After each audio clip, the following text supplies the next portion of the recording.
দর্শক, এবার লালমনিরহাট থেকে তিস্তা নদী রক্ষা আন্দোলনের আরো খবর জানাচ্ছেন প্রতিনিধি মাহফুজ সাজু।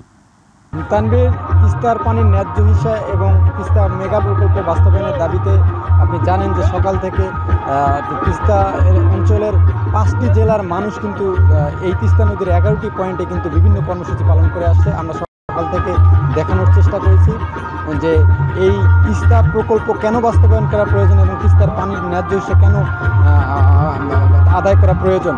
আমি এই মুহূর্তে অবস্থান করছি তিস্তার রেল সেতু সংলগ্ন যে স্পটটি রয়েছে সেই স্পটে। এখানে কিন্তু সকাল থেকে নানা কর্মসূচি পালিত হয়েছে। তার মধ্যে বিকেল 4টায় কিন্তু বিএনপির মহাসচিব মির্জা ফখরুল ইসলাম আলমগীর সমাবেশে বক্তব্য রেখেছেন। পাশাপাশি অন্যান্য রাজনৈতিক দলের নেতারাও বক্তব্য রেখেছেন।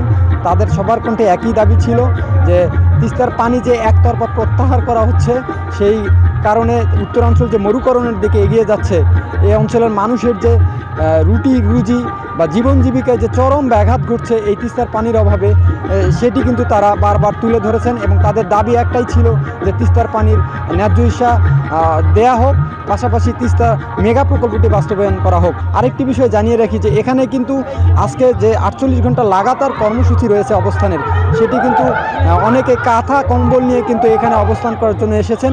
এখানে শত শত তাঁবু আমার পেছনে দেখেছেন যে তারা কিন্তু রাত্রি যাপন করার উদ্দেশ্যে কিন্তু থাকবেন। তো এই ছিল তিস্তা রেল সেতু সংলগ্ন এলাকা থেকে তিস্তা নদী রক্ষা আন্দোলনের সর্বশেষ।